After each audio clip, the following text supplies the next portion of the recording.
దేవుని పరిశుద్ధ గ్రంథములో నుండి నెహెమ్యా గ్రంథము మొదటి అధ్యాయం మొదటి 11 వచనాలు కూడా మార్చి మనం చదువుకుంటాం. మొదటి వచనం నేను చదువుతాను, రెండో వచనం మీ భాగాన్ని మీరు గట్టిగా చదవండి. హక్కల్యా కుమారుడైన నెహెమ్యా యొక్క చర్యలు 20వ సంవత్సరంలో కిస్లేవు మాసమున నేను షూషను కోటలో ఉండగా నా సహోదరులు హనాని అని ఒకడు యూదుల్లో కొందరును వచ్చిరి. చెరపట్టబడిన శేషములు తప్పించుకున్న యూదులను గూర్చు యెరూషలేమును గూర్చు నేను వారిని అడగ్గా, వారు చెరపట్టబడిన వారిలో శేషించిన వారు ఆ దేశములో బహుగా శ్రమను నిందను పొందుచున్నారు. మరియు యెరూషలేము యొక్క ప్రాకారము పడద్రోయబడినది, దాని గుమ్మములు అగ్ని చేత కాల్చబడినవని నాతో చెప్పిరి. ఈ మాటలు విన్నప్పుడు నేను కూర్చుండి ఏడ్చి కొన్ని దినములు దుఃఖముతో ఉపవాసం ఉండి ఆకాశమంద లేదంటే విజ్ఞాపన చేసింది. ఎట్లనగా, ఆకాశమన్న దేవా యెహోవా, భయంకరమైన గొప్ప దేవా, నిన్ను ప్రేమించి నీ ఆజ్ఞను అనుసరించి నడుచువారిని కటాక్షించి వారితో నిబంధన స్థిరపరచువాడా, నేత్రములు తెరిచి నీ సన్నిధి దాసుల శైలపక్షముగా నేను చేయు ప్రార్థన అంగీకరించు. నీ విరోధముగా పాపము చేసిన ఇశ్రాయేలు కుమార్ దోషం నేను ఒప్పుకొంచున్నాను. నేను నా తండ్రి ఇంటి వారిని పాపము చేసి ఉన్నాను. నీ ఎదుట బహు అసహ్యంగా ప్రవర్తించితిమి. నీ సేవకులైన మోషే చేత నీవు నిర్ణయించిన ఆజ్ఞలనైనను కట్టడలనైనను విధులనైనా మేము గై కొనకపోతేమి. సేవకుడైన మోషేతో నీవు సెలవిచ్చిన మాటను జ్ఞాపకము తెచ్చుకునము. అదేదనగా, మీరు అపరాధము చేసిన ఎడల జనులను మిమ్మును చెరగొట్టుకుదు. అయితే మీరు నా వైపు తిరిగి నా ఆజ్ఞలను అనుసరించి నడిచిన ఎడల బోధిగంతముల వరకు మీరు తోలివేయబడినను అక్కడ నుండి సహా మిమ్మును సమకూర్చి నా నామం ఉంచుటకు నేను ఏర్పరచుకున్న స్థలంలోకి మిమ్మును రప్పించదని నీ సెలవిచ్చితివి కదా. చితగించము, నీవు మహాప్రభావమును చూపి నీ బాహుబలం మీద విడిపించిన నీ రాజులకు నీ జనులు వీరే. 11వ వచనము అందరం కలిసి. యెహోవా, చెవియొగ్గి నీ దాసైన మొరను, నీ నామమును భయభక్తులతో కనపరచుచేందు ఆనందించు నీ దాసుల మొరను ఆలకించి ఈ దినముందు నీ దాసుని ఆలోచన సఫలపరిచి ఈ మనుష్యుడు నా యందు దయచూపినట్లు అనుగ్రహించుమని నిన్ను బతిమాలు కొనుచున్నాను అని ప్రార్థించింది. నేను రాజునకు గిన్నె అందించువాడనై ఉంటిని. ప్రభు యొక్క వాక్యాన్ని దీవించి మనందరితో కూడా మాట్లాడును గాక. ప్రార్థన. ప్రేమగల తండ్రి, మీ స్తోత్రం చెల్లించుకుంటున్నాం.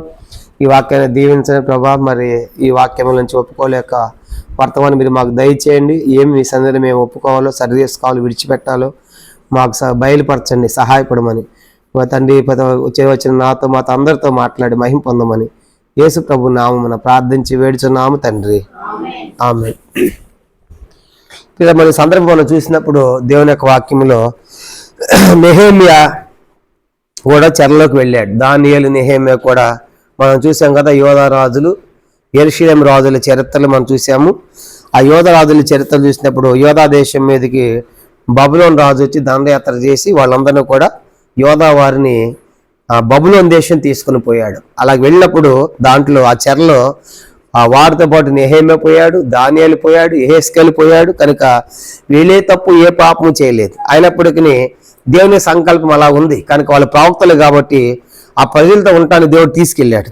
ఆ రీతిగా వాళ్ళు చెరపట్టబడినటువంటి వారితో కూడా వెళ్ళారు. వెళ్ళిన తర్వాత అక్కడ ఉంటున్నప్పుడు ఏం జరిగింది? 2వ వచనం. నా సహోదరులు హనాని అని ఒకడు యూదులను తప్పించుకొని వచ్చిరి. చెరపట్టబడిన దేశంలో తప్పించుకున్న యూదులను గూర్చి యెరూషలేమును గూర్చి నేను వారిని అడగగా, వారు చెరపట్టబడిన వారిలో శేషించిన వారు ఆ దేశంలో బహుగా శ్రమను నిందను పొందుతున్నారు.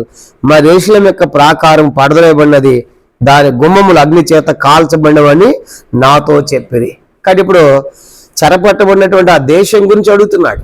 కాబట్టి ఆ దేశం నుంచి వచ్చేసారు కనుక, వేరే దేశం వచ్చేసారు కనుక ఇప్పుడు ఆ దేశం ఎట్లా ఉంది, అక్కడ ఉన్నటువంటి వాళ్ళు ఎట్లా ఉన్నారంటే, అది అక్కడ ఉన్నటువంటి వాళ్ళు చాలా శ్రమ పొందుతున్నారు, చాలా నింద పొందుతున్నారు. ఆ యెరూషలేం దేశంలో కనుక, యెరూషలేం పట్టణంలో అంత మాత్రమే ఆ యెరూషలేం యొక్క ప్రాకారములు పడద్రోయబడ్డాయి, దాని యొక్క గుమ్మములు అగ్ని చేత కాల్చబడ్డాయని మరి తన సొంత ప్రాంతం సంగతులు నెహెమ్యాకు చెప్తున్నాడు. అన్నప్పుడు నెహెమ్యా వాస్తవానికి ఇప్పుడు నెహెమ్యా స్థానం ఏంటంటే మనలాంటి ఒక సాదాసీదా మనిషి కాదు. నెహెమ్యా పని ఏంటంటే 11వ వచనం చివరి భాగంలో నేను రాజునకు గిన్నె అందించువాడు. కనుక ఇప్పుడు రాజు దగ్గర పని అన్నమాట. అంటే మన భాషలో చెప్పాలంటే ప్రధానమంత్రి దగ్గర ఉన్నటువంటి పని అన్నమాట. కానీ ప్రధానమంత్రి దగ్గర పని ఉన్నటువంటి వానికి ఏమన్నా కష్టం ఉంటుందా, ఏమన్నా కొదువు ఉంటుందా? ఇప్పుడు నెహెమ్యాకు కూడా అదే అన్నమాట. కనుక అసలు ఎన్ని అవసరం లేదు నెహెమ్యా. కనుక నాకెందుకు నేను బాగానే ఉన్నానులే, నాకు పర్వాలేదులే, కానీ ఇప్పుడు నేను రాజు దగ్గర ఉంటున్నా, రాజు గిందించేటువంటి ఆ యొక్క ఆధిక్యత నాది, కానీ మిగతా వాళ్ళ సంగతి నాకెందుకులే అని అనుకున్నవాడు కాదు నెహెమ్యా.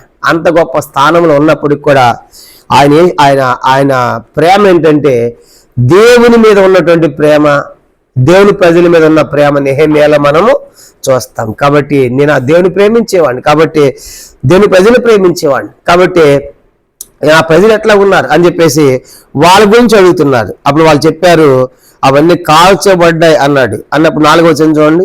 ఈ మాటలు విన్నప్పుడు నేను కూర్చుండి ఏడ్చి కొన్ని దినములు దుఃఖముతో ఉపవాసం ఉండి ఆకాశమందలి దేవుట విజ్ఞాపన చేసి తిని. కాబట్టి నెహెమ్యాకి ఏమంత బాధ? కనుక ఉండేది రాజు దగ్గరే కదా, ఆయనకి ఏమీ కొదవ లేదు, ఏం కొరత లేదు, కనుక అన్ని సమృద్ధిగా ఉంటాయి, కనుక ఆయన బాధపడాల్సిన పని కూడా లేదు. కానీ ఇప్పుడు అంత గొప్ప స్థానము ఆధిక్యత ఉన్నప్పటికీ కూడా ఆయన బాధ అంటే ఏంటంటే అయ్యో నా ప్రజలు నా దేవుడు అనేటువంటి ఆశ మనం నెహెమ్యాలో మనం చూస్తాం. అందుకే ఇది రాజుడు గమనించాడు. రాజుడు గమనించి చూడేమంటున్నాడు 2వ అధ్యాయం 2వ వచనం, నెహెమ్యా గ్రంథం 2వ అధ్యాయం 2వ వచనం. కాగా రాజు నీకు వ్యాధి లేదు కదా, నీ ముఖము విచారం ఉన్నదేమి, నీ హృదయము దుఃఖము చేతనేది కలిగినది నాతో అనగా నేను మిగుల భయపడి రాజు చిరంజీవుని గాక నా పితరుల సమాధుల నుండి పట్టణం పాడైపోయి దాని గుమ్మములు అగ్ని చేత కాల్చబడి ఉండగా నాకు దుఃఖము లేకపోవునా అని రాజుతో అంటిని. కాబట్టి రాజుకు అర్థమైంది నెహెమ్యాలో ముఖంలో కలలేదు, సంతోషం లేదు. ఏం ఏంటి దుఃఖంతో ఉన్నావేంటి, బాధతో ఉన్నావేంటి, కానీ ఏం తక్కువ నీకు ఇక్కడ ఏం కావాలి చెప్పి అంటా ఉంటే అప్పుడు అంటున్నాడు భయపడ్డాడు. అమ్మ కనుక రాజు దగ్గర దుఃఖంగా ఉంటే ఎట్లాగూ, కాబట్టి అని ఉన్న వాస్తవం చెప్పేశాడు. నా పితరులు ఉండే సమాధుల్ని పట్టణం పాడైపోయినప్పుడు నాకు దుఃఖం కలగదా, కనుక వాళ్ళు నా పితరులు నా ప్రజలు, కనుక నేను ప్రేమించేటువంటి జనాంగం, కాబట్టి వాళ్ళు ఆ పట్టణం పాడైపోయినప్పుడు దాని విషయమే నాకు ఎంతో దుఃఖం ఉందని ఆయన రాజుతో చెప్తా ఉన్నాడు. ఈ రాత్రి ఇలాంటి పరిస్థితి కనుక ఇప్పుడు పాడైపోయినటువంటి యెరూషలేము గురించి కనుక నెహెమ్యా ఒక్కడే ఆలోచిస్తూ ఉన్నాడు. ఈ యొక్క వాక్యం నేను కూడా ఆలోచించినప్పుడు నిజంగా చెడిపోయిన దాన్ని ఒక్కడు కట్టగలడా? కనుక పాడైపోయినటువంటి మందిరాన్ని, పాడైపోయినటువంటి సేవని, పాడైపోయినటువంటి యెరూషలేమును ఒక్కడు కట్టడానికి సాధ్యం అవుతుందా అని చెప్పినప్పుడు దేవుడు ఏమంటున్నాడు? యెహెజ్కేలు గ్రంథం 22వ అధ్యాయం చూడండి. యెహెజ్కేలు గ్రంథము ఒక్క నిలబడితే చాలంట దేవుడు చేస్తాడంట. యెహెజ్కేలు గ్రంథము 22వ అధ్యాయం, యెహెజ్కేలు గ్రంథం 22వ అధ్యాయం అక్కడ చేపెట్టుకుని మళ్ళీ వస్తాను నెహెమ్యా గ్రంథానికి. యెహెజ్కేలు గ్రంథం 22వ అధ్యాయము 30వ వచనం. యెహెజ్కేలు గ్రంథము 22వ అధ్యాయం 30వ వచనం అందరం కలిసి పేజీ నెంబర్ 705 పాత నిబంధనలో యెహెజ్కేలు 22:30 చదవండి. నేను దేశమును పాడు చేయకున్నట్లు ప్రాకారమును దిట్టపరచుటకు బద్దలైన సందులో నిలుచుటకు తగిన వాడవు నేను ఎంత విచారించినను ఒక్కడైనాను కనబడలేదు. దేశం పాడైపోకుండా ప్రాకారాలు దిట్టపరచాలంటే ఒక్కడైనా ఉన్నాడా అని దేవుడు చూస్తా ఉన్నాడు. కనుక అవి పాడైపోకున్నాడంటే ఒక్కడు కనబడలేదంట. కానీ ఇప్పుడు నెహెమ్యా గ్రంథంలో ఒక్కడే మనకు కనబడుతున్నాడు. ఎవరైనా నెహెమ్యా. కాబట్టి ఇప్పుడు నెహెమ్యా ఒక్కడు కట్టాలని కోరుతున్నాడు. కనుక నెహెమ్యా ఆలోచిస్తున్నాడు ఈ పాడైపోయినటువంటి మందిరం కనుక ఈ గుమ్మాలు కాల్చబడ్డాయి అగ్ని చేత, గోడలు పడదేయబడ్డాయి, వీటిని ఎలా నిర్మించాలి? కనుక ప్రజలేమో నిందలో ఉన్నారు, శ్రమలో ఉన్నారు, కనుక ఇలాంటి పరిస్థితి ఉంది. కనుక ఇలాంటి పాడైపోయిన దానికి నేనేం చేయగలను అని నాకెందుకులే నేను రాజు దగ్గర ఉన్నానుగా అని అనుకుంటే నెహెమ్యా గ్రంథం ఉండేది కాదు బహుశా. కాబట్టి అలా అనుకోలేదు ఆయన. అనుకోకుండా ఆయన ఎంత పెద్ద స్థానం ఉన్నప్పటికి కూడా అతని జీవితంలో ఉన్న ఒక 7 ప్రాముఖ్యమైన సంగతులు ఈ రాత్రి మీకు జ్ఞాపకం చేయాలని కోరుతున్నాను. కానీ పాడైపోయింది ఎలా కట్టాలి అని ఆలోచించినప్పుడు ఈ ప్రజల్లో మళ్ళా ఉజ్జీవాన్ని ఎలా తీసుకొని రావాలి? ప్రజలు చెల్లా చెదరైపోయారు కనుక పట్టణం మీద దాడి చేశారు, ప్రజలు కొంతమంది లాక్కొని పోయాడు, చెరలో తీసుకొని పోయాడు కనుక ఆ రాజులు, కనుక నెబుకద్నెజర్ రాజు. అలాంటిది ఇలా పాడైపోయేటువంటి ప్రజలు, చెల్లా చెదరి ప్రజలు ఎలా సమకూర్చాలి, ఎలా కట్టాలి అన్నప్పుడు తను చేసేటువంటి 7 సంగతుల్లో మొట్టమొదటి సంగతి చూడండి. 4వ అధ్యాయము నెహెమ్యా గ్రంథం 1వ అధ్యాయం మనం గమనించామంటే ఆయన 4వ వచనములో దుఃఖముతో కూర్చున్నాడు, ఉపవాసముతో ఉన్నాడు కనుక 4వ వచనం, ఈ మాటలు విన్నప్పుడు నేను కూర్చుని ఏడ్చి కొన్ని దినములు దుఃఖముతో ఉపవాసముండి ఆకాశమందలి దేవుడట విజ్ఞాపన చేసి. ఎప్పుడైతే ఈ మాటలు విన్నాడో అతను భోజనం మానేశాడు కనుక దుఃఖముతో ఉపవాసముతో ప్రార్థన మొదలు పెడుతున్నాడు. ఏమని ప్రార్థన చేస్తున్నాడు? అందరం కలిసి 6వ వచనం. ఆయన ప్రార్థన ఏంటంటే మొట్టమొదటిగా 6వ వచనం, నీ చెవియొగ్గి నీ నేత్రములు తెరిచి నీ సన్నిధిని దివారాత్రము నీ దాసులైన ఇశ్రాయేలు పక్షముగా నేను చేయ ప్రార్థన అంగీకరించుము. నీకు విరోధముగా పాపం చేసిన ఇశ్రాయేలు కుమారుల దోషం నేను ఒప్పుకొనిచున్నాను, నేను నా తండ్రి ఇంటి వారిను పాపము చేసి ఉన్నాము. ఇది మొట్టమొదటిదండి. కాబట్టి ఎన్ని సెట్ కావాలంటే మొట్టమొదటి నా పాపాన్ని ఒప్పుకోవాలి, నా పితరుల పాపాన్ని ఒప్పుకోవాలి, ఇశ్రాయేలు పాపాన్ని ఒప్పుకోవాలి అని నెహెమ్యా ఏ పాపం చేయలేదు. కనుక అయినప్పుడు కూడా నెహెమ్యా చేసిన పని ఏంటంటే, ప్రభా నేను నీకు విరోధముగా పాపము చేసి ఉన్నాను కనుక వ్యక్తిగతంగా నేను నీకు విరోధముగా చేసిన పాపాన్ని క్షమించు. రెండవదిగా ఇశ్రాయేలందరి పాపాన్ని క్షమించు. తర్వాత నా తండ్రి ఇంటి వారి పాపాన్ని కూడా క్షమించు. కనుక ఈ సూత్రాలు తెలుసుకున్న నెహెమ్యా కానీ దేవుని సన్నిధికి వెళ్ళి ఒప్పుకున్నాం, సరి చేసుకున్నాం, మళ్ళీ కట్టబడతాం, మళ్ళీ నిర్మించబడతాం, దీన్ని సమకూరుస్తాడు, అద్భుతం చేస్తాడు దేవుడు ఆలోచించి నెహెమ్యా వెళ్ళి చేస్తున్నటువంటి మొదటి పని ఏంటంటే తన పాపములు ఒప్పుకుంటున్నాడు. కనుక తన పాపము, వ్యక్తిగతమైన పాపము, ఇశ్రాయేలందరి పాపము, తన తండ్రి ఇంటి వారి పాపాన్ని కూడా దేవుని సన్నిధిలో తాను ఒప్పుకున్నవాడుగా మనకు కనబడుతూ ఉన్నాడు. అందుకే అతికిమలు దాచిపెట్టేవాడు వర్ధిల్లడు, వాటిని ఒప్పుకొని విడిచిపెట్టేవాడు కనికరం పొందును. అందుకే 51వ కీర్తన దావీదు అంటాడు, నీకు విరోధంగా నేను పాపము చేసి ఉన్నాను. 51వ కీర్తన దావీదు అంటాడు కనుక 2-3 వచనాలు, కనుక నీకు విరోధంగా చేశానే పాపం అంటాడు. కాబట్టి నెహెమ్యాలో ఉన్న మొదటి సంగతి ఏంటంటే పాడైపోయినటువంటి ఆ యొక్క పరిస్థితిని తిరిగి సమకూర్చడానికి, ఆ ప్రాకారాలు నిర్మించడానికి, కట్టడానికి అది చేసిన మొదటి ప్రయత్నం, మొదటి పని దేవుని సన్నిధిలో తాను ఒప్పుకుంటున్నాడు, తాను సరి చేసుకుంటున్నాడు అనే విషయము మనకు అర్థమవుతోంది. మొదటి సంగతి. కనుక ఈ రాత్రి మనం కూడా దేవుడు ఈనాడు పాడైపోయినటువంటి ఆ యెరూషలేమే ఈనాడు దేవుని సజీవమైన సంఘం మనం చూస్తూ ఉంటాం. కనుక ఈనాడు సంఘం ఎలా ముక్క చెక్కలుగా ఎలా చెదిరిపోయిందో, ఎలా విభాగించబడిందో, లోకములో ఉన్న దేవుని సంఘం 2 గుంపులు 3 గుంపులు అయిపోయి ఎలాగూ అనేకమైన పరిస్థితుల్లో గుండా సంఘం వెళుతూ ఉందో మనం చూస్తూ ఉన్నాం.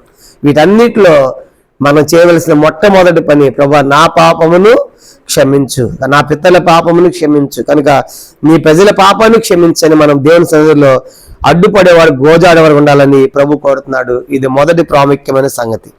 రెండో చూడండి, ఇప్పుడు నెహెమ్యా చేసిన రెండో పని. కనుక పాపం ఒప్పుకొని నేను ఎక్కడే కూర్చుంటానులే రాజు దగ్గర అనుకోవట్లేదు. ఆయన ఏమన్నాడు? 2వ అధ్యాయము అందరం కలిసి 6వ వచనం, 2వ అధ్యాయము 6వ వచనం.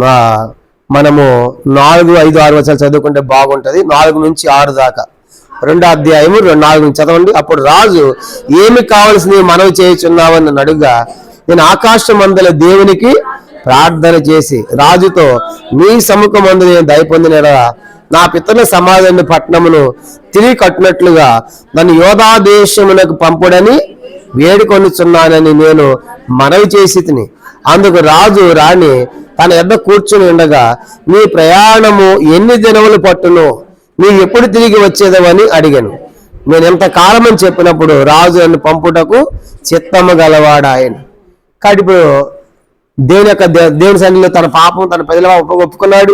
కాబట్టి దుఃఖంతో ఎందుకు నీకు దుఃఖం వస్తుంది అన్నప్పుడు చెప్పాడు, నా పితరులో ఉండే సమాధాన పట్టణము పాడైపోయిండగా నాకు దుఃఖము లేదా అన్నప్పుడు, అది నీకేం కావాలని అడుగుతున్నావు ఇప్పుడు అన్నప్పుడు ఆయన ఏం చేశాడంట 4వ వచనములో రాజు అడుగుతా ఉంటే ఆకాశం మందల దేవునికి ప్రార్థన. రాజు చెప్పడం లేదు. కనుక రాజు నీకేం కావాలంటే నేను ఆకాశం తడి చూస్తున్నాడు, దేవా నీవే ఈ రాజుని కనికరించు, నేను అడిగేదానికి రాజు ఒప్పుకోవాలి అని చెప్పేసి ఆకాశం మందల దేవునికి ప్రార్థన ఏమి చేసి ఉంటాడు? అప్పుడు ఏం చేసి ఉంటాడు? ఇప్పుడు మళ్ళా నేను పాడైపోయిన యోధా దేశాలు తిరిగి వెళ్ళాలి అని చెప్పేసి దేవుడు ప్రార్థన చేశాడు. అది అడుగుతున్నాడు. ఏమన్నాడు? 5వ వచనములో, రాజు నీ సముఖమందు నేను దయ పొందినలా నా పితరుల సమాధి నుండి పట్టణము తిరిగి కట్టునట్లుగా నన్ను యోధా దేశమునకు పంపుడని వేడుకొనుచున్నానని నేను మనవి చేసి తిని. అందుకు 8 దినాలు పట్టినప్పుడు 8 దినాలని చెప్పాడు, అది వెళ్ళి రమ్మన్నాడు. ఇక్కడ గమనించవలసిన రెండో ప్రాముఖ్య సంగతి ఏంటంటే, నెహెమ్యాది చిన్న ఉద్యోగం కాదు. ఏమని చెప్పాము? ఒక రాజు దగ్గర గిన్నె అందించేవాడు. అలాంటి వాడికి సెలవులు దొరుకుతాయా? కాబట్టి ఇప్పుడు సెలవు పెట్టుకుంటున్నాడు. చెప్పండి, ఏంటంటే దేనికి? దేవుని పని కోసం ఏం చేస్తాడు చెప్పండి? సెలవు పెట్టుకుంటున్నాడు. కనుక ఎన్ని దినాలు ఒక దేశం పోయి రావాలంటే వాళ్ళందరూ తిరిగి సమకూర్చాలంటే చిన్న విషయం కాదు. కనుక అంత దీర్ఘమైన సెలవు రాజు దగ్గర అడుగుతా ఉన్నాడు. నేను పోతే ఎలాగూ ఈ పని ఎట్లా అయిపోతుంది అని. బహుశా రాజు అంటే ప్రయాణం ఆగిపోయింది. అందుకే ఆకాశం మందాలు దేవునికి ఏం చేశాడు?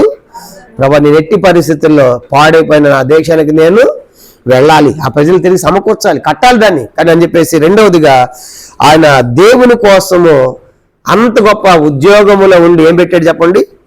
సెలవు పెట్టాడు. అంటే ఇదేం తెలియజేస్తా ఉందంటే నెహెమ్యా జీవితంలో సమర్పణ జీవితము. దేవుని కోసము ఎంత సెలవైనా, ఎన్ని రోజులు సెలవు పెట్టడానికైనా సరే ఆయన సిద్ధంగా ఉన్నాడు. కాబట్టి అందుకే నపుంసకుడి జీవితం చెప్పేటప్పుడు కూడా నేను చెప్పాను, నపుంసకుడి జీవితం కూడా యెరూషలేము పోవాలంటే 40 దినాలు, మళ్ళీ రావాలంటే సుమారుగా 40 దినాలు. అతని ఉద్యోగం కూడా చిన్నది కాదు. నపుంసకుడు దేవుని చెప్పుకున్నాం, అతడు కేంద్ర ఆర్థిక మంత్రి. కనుక అంత పెద్ద స్థానం, అంత ఆర్థిక మంత్రి అండి. 40 దినాలు యెరూషలేము ఆరాధన కోసం పోయాడు. మళ్ళీ 40 దినాలు రిటర్న్ రావాలంటే దాదాపుగా 4000 కిలోమీటర్ల ప్రయాణం అది.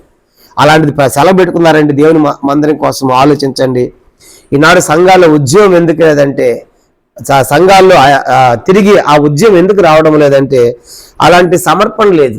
అందరూ చూస్తూ ఉన్నారు, పరిస్థితి అర్థమవుతా ఉంది కానీ నాకెందుకులే, నేనేం చేయగలనులే, కాబట్టి నా వల్ల కాదులే, కనుక నేను ఎక్కడ చేయగలను అని అనుకుంటే నెహెమ్యా కూడా బహుశా ఈ తిరిగి ప్రాకాలు కట్టబడే కావు. కాబట్టి ఈ రాత్రి ఆలోచించాలి, దేవుని కోసం మనం కూడా సమర్పణ జీవితాన్ని కలిగి ఉండాలి. కానీ దేవుని కోసం సెలవు పెట్టుకోవాలి. కనుక మనం ఎప్పుడు సెలవు పెట్టుకుంటాము? మన ఇంట్లో వాళ్ళు చనిపోతే సెలవు పెడతాం, పుట్టినరోజు అయితే సెలవు పెడతాం, పెళ్ళి అయితే సెలవు పెడతాం, ఫంక్షన్ అయితే సెలవు పెడతాం. జనరల్గా సహజంగా జరిగేది మన కుటుంబాల్లో ప్రతి కార్యక్రమానికి సెలవు పెడతాం. కానీ దేవుని మందిరంలో పరిచయం అనుకోండి, ఎవరైనా సెలవు పెట్టే వాళ్ళు ఉంటారు బహుశా ఆ రోజు ఎప్పుడు పోయేది మందిరం, ఈరోజు వెళ్ళకపోతే ఏమైందిలే కాబట్టి అని. ఎన్నోసార్లు దేవుని పనికి సెలవు పెట్టే తక్కువ, కానీ మన వ్యక్తిగతమైన సెలవులు ఎన్నో మనం కలిగిన వారికి ఉంటాం. కానీ రాత్రి దేవుడు కోరుతున్నాడు, మనలో ఉన్న సమర్పణ జీవితాన్ని బట్టి దేవుడు ఏం చేస్తున్నాడు? తిరిగి ఉద్యోగాన్ని తీసుకుని వస్తాడు. ప్రభా, నా వల్ల కాదులే అని నేను అనుకోకూడదు, కాబట్టి నేను కూడా దేవుని పనిలో పాల్గొనాలి అనేటువంటి ఆ యొక్క వేదన తృష్ణ మనం నెహెమ్యాలో చూస్తాము. ఇది రెండో ప్రాముఖ్యమైన సంగతి. మొదట తన పాపాన్ని ఒప్పుకున్నాడు, రెండవదిగా సమర్పణ. కానీ దేవుని రాజు యొద్ద అంత పెద్ద ఉద్యోగం అయినా సరే, రాజు నాకు సెలవు కావాలి, నేను ఆ దేశం పోవాలని చెప్పేసి ఆయన సెలవు పెడుతున్నా అంటే నెహెమ్యాలో రెండోది మనం చూస్తాము, సెలవు అడిగాడు. 6వ వచనంలో ఎన్ని దినాలని ప్రయాణం పడుతుందంటే, మళ్ళీ ఎప్పుడు వస్తావంటే పలానని చెప్పాడు. అయితే చిత్తం గలవాడేనన్నాడు. ఆ రీతిగా తాకిద్దలు రాయించి పంపిస్తున్నాడు. రెండవదిగా నెహెమ్యాలో సమర్పణ. అంటే అంత పెద్ద స్థానం ఉద్యోగం ఉండి కూడా నాకెందుకులే, నేను సుఖంగా ఉండాలి అనుకోలేదు, కానీ తను సెలవు పెట్టి తన దేశం వెళ్ళాలని ప్రయత్నం చేస్తున్నాడు. ఇది రెండవ ప్రాముఖ్యమైన సంగతి. మూడోది చూడండి, మూడోది ఏం చేస్తున్నాడు? నెహెమ్యా గ్రంథం 2వ అధ్యాయం 2వ అధ్యాయము 12వ వచనం అందరం కలిసి. నెహెమ్యా గ్రంథము 2వ అధ్యాయము 12 అందరం కలిసి చదవండి.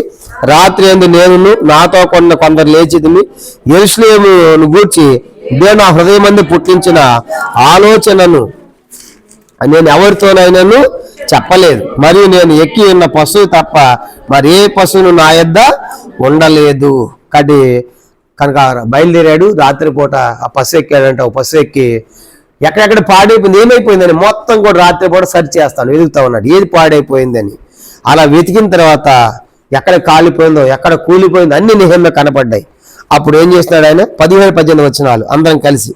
17-18 వచనాలు 2వ అధ్యాయం 17-18. అయితే వారితో నేను ఇట్లాంటివి మన కలిగిన శ్రమను గురించి మీకు తెలిసినది. యెరూషలేము ఎట్లు పాడైపోయినో, దాని గుమ్మములు అగ్ని చేత ఎట్లు కాల్చబడినో మీరు చూచి ఉన్నారు. మనకు ఇక మెదటి నింద రాకుండా యెరూషలేము యొక్క ప్రాకారం మరలా కట్టుదాము రండి.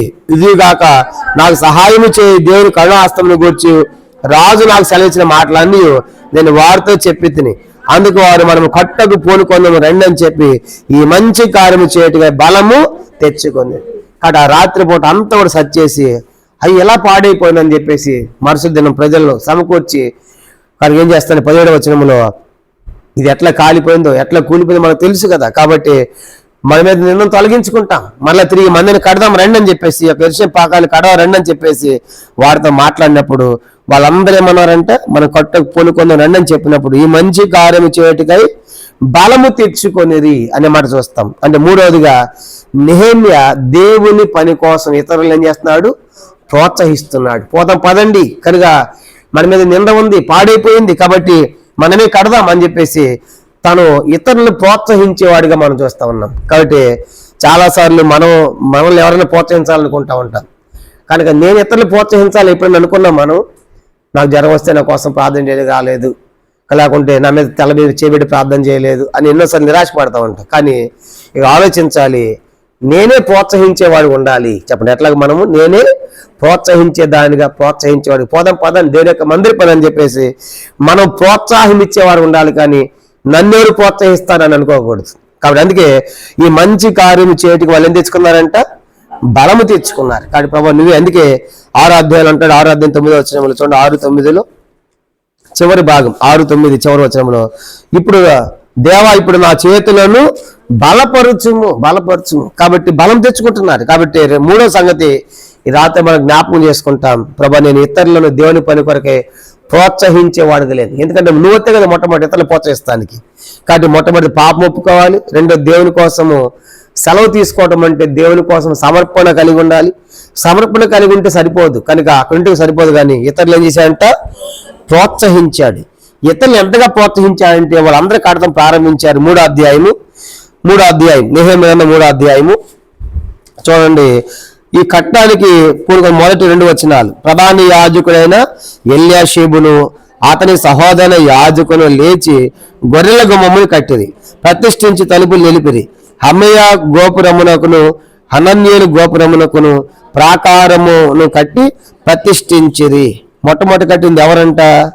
ప్రధాన యాజకుడైన ఎల్యాషీబు.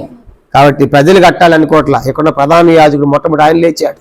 నేను నాయకుడిని కదా, నేను మందిరంలో యాజకుడిని కాబట్టి నేను కడతానని చెప్పేసి ఎప్పుడైతే ప్రధాన యాజకుడు ప్రారంభించారో చూడండి, మందిరంలో ఏదన్నా సేవకుడు పని చేస్తాను, మిగతా వాళ్ళు ఏం చేస్తారు? మేము చేస్తాను అంటారు. కానీ మొట్టమొదట ఆయన ప్రారంభిస్తే మిగతా వాళ్ళందరూ ప్రారంభిస్తారు. కానీ ఇప్పుడు జరిగే సంగతి ఏంటంటే వీళ్ళు ఏదో ఆయన్ని పక్కన పెడతాని కోసం ప్రారంభించేది కాదు, నిజంగా వాళ్ళు సమర్పణతో భారంతో మేము కూడా కట్టాలని చెప్పేసి ప్రధాన యాజకుడు మొదలుపెట్టిన తర్వాత వరుసనే అందరూ మొదలుపెట్టారు. 2వ వచనంలో రాయబడిన 2లో అతనిని ఆనుకొని అని మనం చూస్తాం. తర్వాత 4వ వచనం చూడండి, 3వ వచనం చివరి 4వ వచనం మొదటి భాగం వారిని ఆనుకొని, 5వ వచనం వారిని ఆనుకొని, 7వ వచనం వారిని ఆనుకొని, 8 వారిని ఆనుకొని, 9 వారిని ఆనుకొని, 10 వారిని ఆనుకొని, అలాగే 11, 12 వారిని ఆనుకొని. తర్వాత మనం చూసామంటే 16 కూడా చూసారు, అతనిని ఆనుకొని, 17 ఆనుకొని, 18 మొత్తం దాదాపు 32 సార్లు ఉన్నది ఈ మాట. ఎట్లా కట్టారంటే వాళ్ళు ఆనుకొని అని పనిచేస్తా ఉన్నారు. చూసారా? అంటే వాళ్ళంతా కూడా ఒకరు ఆనుకొని పనిచేస్తా ఉన్నారు. అందుకే అక్కడ సేవ జరుగుతూ ఉంది. కాబట్టి ఈ దినాల్లో ఒకళ్ళంటే ఒకళ్ళు పడదు, కనుక ఎట్లా సేవ జరుగుతుంది? ఎట్లా కట్టబడితే పాడైపోయింది. కాబట్టి ఒకరు ఆనుకొని ఒకరు అర్థం చేసుకుంటున్నారు. కాబట్టి అర్థం చేసేట్లుగా మొత్తం కూడా వాళ్ళు ఎట్లా చేశారంటే ఆనుకొని ఆసక్తితో చేశారు. 20వ వచనం 4:20 అతని ఆనుకొని ఆ గోడ మలుపు నుండి ప్రధాన యాజకుడు ఎల్యాషీబు ఇంటి దూరం ఉన్న మరొక భాగము జబ్బైకమైన బారుకు ఆసక్తితో బాగు చేసాను. ఏదో పని చేసింది కాదంటారు. ఎట్లా చేశారంటే వాళ్ళు ఆసక్తితో. మన సొంత పని అయితే అలా ఉంటుంది, ఎంతో ఆసక్తితో బాగు చేస్తాం. కాబట్టి ఈ రాత్రి 3వదిగా 4వ సంగతి మనకు జ్ఞాపకం చేస్తా ఉంది, వాళ్ళంతా ఆనుకొని పని చేశారు. కాబట్టి ఈ దినాల్లో అట్లా ఒకళ్ళు ఆనుకొని ఒకళ్ళు అర్థం చేసుకునేది సంఘము లోపించింది. అందుకే మనం ఈ కార్యాలు చూడాలి, అందుకే ఉద్యోగులే సంఘములు. కాబట్టి ఒకరిని అర్థం చేసుకున్నప్పుడు ఒకరిని ఆనుకొని పనిచేసే వాళ్ళు ఉంటారు. కాబట్టి ఇది 4వది మనకు జ్ఞాపం చేస్తాం. కనుక ఈ రాత్రి ప్రభా నా జీవితంలో సమర్పణ లేదు ప్రభా, నేను అనేకులు ప్రోత్సహించేవాడిగా లేను, కనుక అంత మాత్రమే కాదు ఆనుకొని పని చేయటం. కనుక ఎన్నోసార్లు సంఘములో అర్థం చేసుకోకుండా ఆనుకోకుండా ఎన్నో అపార్థాలు. కనుక ఇలాంటివి ఉన్నప్పుడు ఎట్లా మనం పాడైపోయిందని మనం ఎట్లా కట్టగలం? కాబట్టి ఇది 4వ సంగతి. 5వది చూడండి, 5వది ఎప్పుడైతే అలా పని చేశారో ఏం జరిగిందో 4వ అధ్యాయము అందరం కలిసి 6వ వచనం. ఇది 5వ సంగతి. ఆనుకొని పనిచేయడం ద్వారా ఒకరిని అర్థం చేసుకుని పనిచేస్తున్నప్పుడు ఏం జరుగుతుంది? 5వ సంఘం మనం చూద్దాము. 4వ అధ్యాయము 6వ వచనం చదవండి. 4వ అధ్యాయం 6వ వచనం. ఆయనని పని చేయుటకు జనులకు మనస్సు కలిగి ఉండెను కనుక మేము గోడ కట్టుచుంటుమి, అది సగము ఎత్తు కట్టబడి ఉండెను. ఎప్పుడైతే అట్లా ఆనుకుని పనిచేశారో జనులకు ఏమైందంట? మనస్సు కలిసి ఉండేను, మనస్సు కలిగి ఉండేను, కలిసి పనిచేయాలని. కాబట్టి జనులందరూ కూడా వాళ్ళు ఆనుకొని పని చేయడం ద్వారా, ఒకళ్ళు అర్థం చేసుకోవడం ద్వారా అందరిలో కూడా పని చేయాలి అనేటువంటి మనస్సు వచ్చింది. పని ఎగ్గొట్టాలనుకోవట్లేదు. చెప్పండి, దేని ఇంట్లో పని ఎగ్గొట్టాలి, పని మానేయాలనుకోవట్లే వాళ్ళు. కనుక పని చేయాలనే మనసు పుట్టిందంట వాళ్ళ లోపల. కాబట్టి ఈ దినాల్లో ఎందుకు దేవుని కార్యక్రమాలు, దేవుని సేవ జరగటం లేదంటే దేవుని పని చేయాలనేటువంటి మనస్సు లేదు. కాబట్టి అయ్యో దేవుని మందిరంలో పని ఉంది కదా, సేవ ఉంది కదా, కాబట్టి అని ఆ మనసు మనకుంటే నిజంగా మన ద్వారా ఇతరులు ఉద్యోగంలోకి రాగలుగుతారు. కాబట్టి రాత ఆలోచించాలి, దేవుని పని చేయాలనేటువంటి మనస్సు మనకు ఉండాలి. అది చాలా ప్రాముఖ్యమైనది. కనుక అర్థం చేసుకోవటం వేరు, అర్థం చేసుకున్న తర్వాత నేను దేవుని పని చేయాలి. కాబట్టి ఇది ఎవరి పని? ఇప్పుడు నెహెమ్యాకి ఏమన్నా అంత బాధ?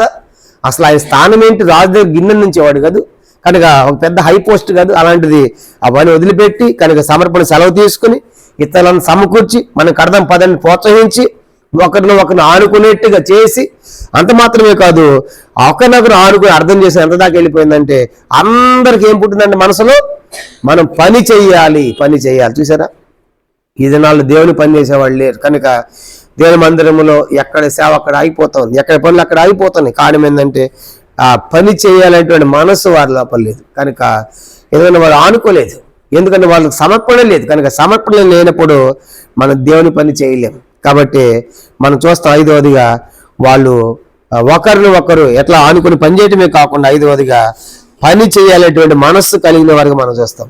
ఇవన్నీ రాత్రి నేను ఎందుకు మాట్లాడుతున్నా అంటే మనం కూడా సరి చేసుకోవాలి. ప్రభా, నా జీవితం సమర్పణ లేదు, నీకోసము సెలవు పెట్టే సమర్పణ లేదు. కనుక ఇతరులు ప్రోత్సహించే తత్వము నాలో లేదు. అంత మాత్రమే కాదు, ఒకరిని ఒకరు అర్థం చేసుకుని ఆనుకొని నీ ఇంట్లో పని చేయలేకపోతున్నాం. అంత మాత్రమే కాదు, నీ ఇంట్లో పని చేయాలనేటువంటి ఆశ కూడా నాలో లోపించింది. కాబట్టి అది నాకు దయచేయి అని మనం దేవస్థానంలో వేడుకోవాలి, ఒప్పుకోవాలి. అంత మాత్రమే కాదంటే ఇంకేం చేస్తున్నారు? 6వ సంగతి వాళ్ళ పని ఎట్లా చేస్తున్నారంటే 4వ అధ్యాయము నెహెమ్యా గ్రంథం 4వ అధ్యాయము 9వ వచనము 9 నుంచి మొట్టమొదటి 9వ వచనం చదువుదాం. 4వ అధ్యాయం 9వ వచనం. మేము మా దేవునికి ప్రార్థన చేసి వారి భయం చేత రాత్రింబగళ్ళు కావలి ఉంచితిమి. కాబట్టి ఇప్పుడు మందిర పని జరుగుతూ ఉంటే ఆటంకపరిచే వాళ్ళు వస్తారు. కాబట్టి కలుపు కట్టి ఆటంకపరిచే వాళ్ళు ఉన్నారు. కాబట్టి ఇప్పుడు ఏం చేశారంటే అప్పుడు బరువు వాళ్ళు భయం చేత రాత్రింబగళ్ళు ఏం చేశారంట? దేవునికి ప్రార్థన చేసి కావలి కాశారు. కానీ కొంతమంది కావలి కాయండి, మిగతా వాళ్ళు పని చేద్దాం అని చెప్పి ఏం చేస్తారంటే వాళ్ళు చూడండి 17వ వచనం 17 మనం చదువుదాం. 17 గోడ కట్టువారు, బరువును మోయువారును, బరువులు ఎత్తువారును ఒక్కొక్కరు ఒక చేతితో పని చేసి ఒక చేతితో ఆయుధం పట్టుకొని ఉండిరి. కానీ ఇప్పుడు వాళ్ళు 2 చేతులు పని చేస్తే ఒక చేతి పని చేస్తా ఉందా? అటు ఒక చేతితో బొర్రెలు ఎత్తుందా అంటే మరొక చేతితో ఆయుధం. కనుక శత్రువు వస్తే ఎదుర్కోవాలి. చూసారు, కనుక 2 ఉన్నాయి. ఒక చేతితో పని, ఒక చేతితో ఆయుధం. దేవుని ఇంట్లో మనం కూడా కొన్ని పనులు మనం చేయాల్సి మనము చెయ్యాలి. ఆ తర్వాత దేవునికి ప్రార్థన చెయ్యాలి. అంతేగాని గాల్లో దీపం పెట్టి దేవా నీవంటే కుదరదు. కాబట్టి ఇప్పుడు వాళ్ళు మేము ఎక్కడే ప్రార్థన చేస్తాం కాబట్టి మందిరం అదే కట్టేవాళ్ళు అంటున్నారా? అట్ట అంటలేదు. కనుక ఒక చేతితో పని చేస్తున్నారు, మరొక చేతితో ఆయుధం. అంటే 2 ఉన్నాయి. కనుక పని ఉండాలి, ప్రార్థన ఉండాలి. చాలాసార్లు మనం ప్రార్థన చేస్తాము, పని చెయ్యం, లేదంటే పని చేస్తాము, ప్రార్థన చేయం. అలా కాదు. కనుక పని చేయాలి, ప్రార్థన చేయాలి. అదే ప్రభు చెప్పాడు కదా. కాబట్టి మనం చేయవలసినంత చేయాలి, ఆ తర్వాత దేవుని మీద ఆధారపడాలి. అసలు దేవుని మీద ఆధారపడి నేనే చేస్తానంటే అది కూడా కుదరదు. కనుక 2 చేయాలి. కాబట్టి ఇప్పుడు 6వదిగా మనం జ్ఞాపం చేయబడి ఒక చేతితో ఆయుధం పట్టుకున్నారు, ఒక చేతితో బరువులు ఎత్తున్నారంటే ఇది ప్రార్థనా జీవితం. ఆర్థిక వాళ్ళు ప్రార్థిస్తున్నారు. కనుక అంత మాత్రమే కాదు, చివరికి 7 ఏం జరిగిందంట? అలాంటి ఆ ఉద్యోగంలో అలాంటి పని జరుగుతున్నప్పుడు ఒక తీర్మానం చేసుకున్నారు వాళ్ళు, ఒక కట్టడి పెట్టారు. ఏంటది? 4వ అధ్యాయము 20వ వచనం. 4వ అధ్యాయం 20వ వచనం. 7వ సంగతి అందరూ చదవండి. 4:20 చదవండి. కనుక ఏ స్థలములో మీకు బాకానాదం వినబడునో అక్కడికి మా దగ్గరకు రండి, మన దేవుడు మన పక్షముగా యుద్ధము చేయను. కాబట్టి అందరూ కూడా అక్కడక్కడ నిలబడి పనిచేస్తున్నారు, అన్ని ప్రకారం కడుతున్నారు. మీకు ఎప్పుడైతే బాకానాది వినబడుతుందో అందరూ కూడా ఎక్కడ రావాలి, మా దగ్గరికి రండి అన్నారు. అంటే మనం అంత ఐక్యతతో ఉంటాం. ఇప్పుడు ఏంటంటే అందరూ ఒక దగ్గర కలవడం అంటే ఐక్యత, యూనిటీ, ఏకత్వాన్ని చూపిస్తా ఉంది. కాబట్టి చూసారు కనుక ఎప్పుడైతే ఆ శబ్దం వినపడుతుందో అందరూ కూడా మేము మా దగ్గర రావాలి, మనం అంతా కలిసి ఉండాలి అనే ఐక్యతను చూపిస్తా ఉంది. ఈ 7 ప్రాముఖ్యమైన సంగతుల ద్వారా నెహెమ్యా టైంలో గొప్ప ఉద్యోగం వచ్చింది. పాడైపోయినటువంటి యెరూషలేము, కాల్చబడిన గుమ్మములు కనుక కూలిపోయిన వారిని తిరిగి కట్టబట్టడానికి ఒక నెహెమ్యా కారకుడయ్యాడు. కారణం ఏంటంటే మొట్టమొదటిగా తన పాపాన్ని ఒప్పుకున్నాడు, రెండవదిగా దేవుని పని కోసం సమర్పణతో అంత పెద్ద స్థానం ఉండి అసలు సెలవులు ఎవరు అలాంటి వాళ్ళకి కనుక సెలవు పెట్టుకుని కనుక తన పాడిపోయిన దేశం కోసం వెళ్తున్నాడు. తన ప్రజలందరూ కూడా ప్రోత్సహించాడు, ఒకరిని ఒకరు ఆనుకునేట్టుగా చేశాడు, అర్థం చేసుకోవడం చేశాడు. జనులందరూ కూడా లోపల హృదయంలో మనసులో పని చేయాలనేటువంటి పుట్టేట్టుగా వాళ్ళు సిద్ధపరిచాడు. తర్వాత ఒక చేత్తో ఆయుధం మరొక చేత్తో ఆ బరువులు ఎత్తి ప్రార్థన చేస్తున్నారు. అంత మాత్రమే కాదు, చివరికి అందరూ కూడా ఒక దగ్గరకు చేరి వచ్చారు. ఆ రీతిగా గొప్ప ఉద్యమాన్ని తీసుకొచ్చాడు. పాడైపోయినటువంటి ప్రాకారాలు నెహెమ్యా తిరిగి నిర్మించగలిగాడు. కాబట్టి ఈ రాత్రి అలాంటి ఉద్యమం ఈనాడు మన సంఘంలో రావాలంటే మనం కూడా మన పాపను ఒప్పుకున్నాం, దేవుని కోసం సమర్పణ జీవితం కలిగి ఉన్నాం. మనం కూడా ఇతరులను ఎక్కడ మనం ప్రోత్సహించలేకపోతున్నాము, ఎక్కడ ఆనుకుని పని చేయలేకపోతున్నాము, ఎక్కడ కనుక మరి కలిసి మనం దేవుని పని చేయలేకపోతున్నాం ఒప్పుకున్నాము. కనుక ఎక్కడ ప్రార్థన, ఒక చేత ఆయుధము, ఒక చేత ప్రార్థన లేకుండా ఎక్కడ నిర్లక్ష్యంగా ఉన్నాము. ఇక మన మధ్య లోపించిన ఐక్యతను ప్రభు క్షమించినట్లుగా ఈ లోపాలన్నీ మాలో ఉన్నాయి ప్రభు అని చెప్పేసి మనం ఒప్పుకుంటే, మనం సరి చేసుకుంటే నెహెమ్యా టైంలో కాల్చబడిన గుమ్మములు, పాడైపోయినటువంటి దేశం అంతా కనుక ప్రాకారం మీద తిరిగి కట్టబడ్డాయి. దానికి ఒక్క నెహెమ్యా ఎంత గొప్ప ఉద్యమానికి కారకుడయ్యాడు. కాబట్టి అలాంటి నెహెమ్యాలాగా నన్ను సిద్ధపరచు ప్రభా. ఈనాడు దేవుని సంఘం పాడైపోయింది కనుక ముక్క చెక్కలైపోయింది. దాని విషయంలో ప్రోత్సహించేవారు లేరు, ఆనుకునేవారు లేరు. కానీ దేవుని పని విషయంలో పని చేయలే మనసు కలిగిన వారు లేరు, కనుక ఐక్యతగా లేరు. కనుకని వీటన్నిటి కోసము మన సంఘమే కాదు, సార్వత్రిక సంఘం కూడా మనం ప్రార్థన చేయాలి. కనుక సార్వత్రిక సంఘం కూడా అలా గుంపులు విభాగించబడి సంఘంలో ఐక్యత నెమ్మదిలేని పరిస్థితులు ఉంటుండగా ఆ పరిస్థితులను చక్కబరిచినట్లుగా నెహెమ్యాలాగా మనం దేవుని సన్నిధిలో ప్రార్థించడానికి ప్రభు తన కృపను మనకు దయచేయనుగాక. ప్రభు యొక్క వాక్యాన్ని దీవించునుగాక. ఆమేన్.